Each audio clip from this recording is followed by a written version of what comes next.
Welcome to steno dictation. अगर आप इस चैनल पर नए हैं तो चैनल को सब्सक्राइब करें और बेल आइकन ज़रूर दबाएं। डिक्टेशन 5 सेकंड बाद शुरू होगा। स्टार्ट।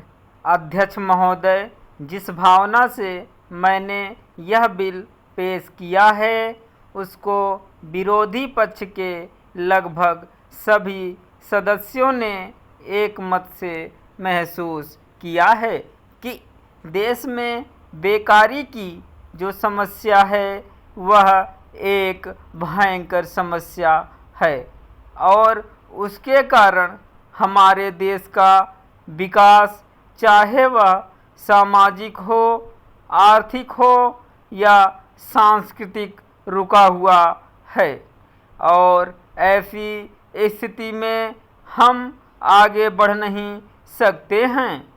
इसी प्रकार से इस परिस्थिति का निर्माण हम पिछले 54 वर्षों से देख रहे हैं। मंत्री महोदय ने यहाँ पर अभी कहा कि राष्ट्रपति इस काम को नहीं कर सकते हैं क्योंकि वह उनके अधिकार के बाहर है।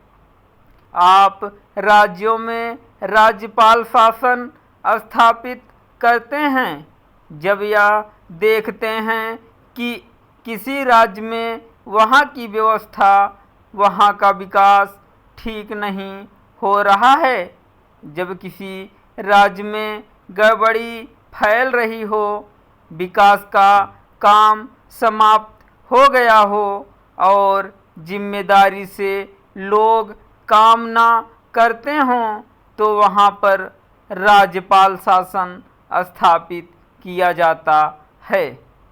ऐसे बहुत से उदाहरण हमारे देश में मौजूद हैं।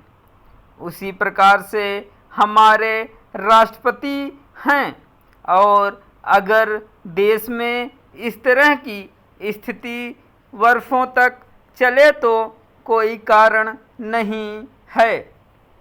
आपात के रूप में राष्ट्रपति इस देश की सुरक्षा के लिए, इस देश की उन्नति के लिए जिम्मेदारी अपने हाथ में न ले सकें।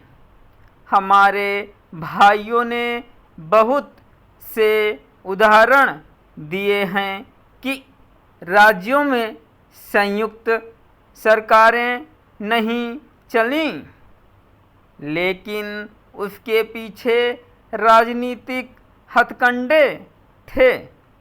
अगर कोई राजनीतिक पार्टी जिम्मेदारी से काम नहीं करती तो विधान में यह स्पष्ट है कि राष्ट्रपति शासन अपने हाथ में लें।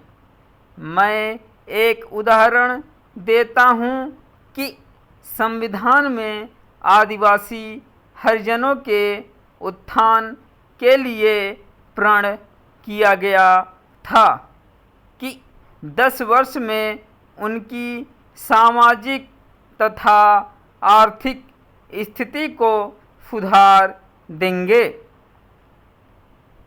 लेकिन यह सरकार उसमें भी असफल रही। उसको एक बार 10 वर्ष के लिए बढ़ाया गया और दोबारा फिर 10 वर्ष के लिए बढ़ाया गया। इसी तरह से उसको बढ़ाते जा रहे हैं, लेकिन उनकी आर्थिक और सामाजिक उन्नति आप नहीं कर पाए हैं। इस काम में सरकार बिल्कुल असफल हुई है। पिछली बार सरकार पर अविश्वास का प्रस्ताव भी आया था और वह पास होने वाला था। इसलिए मेरा कहना है कि हमारे देश में यह जो बेकारी की समस्या है वह एक बहुत ही भयंकर समस्या है। स्टॉप।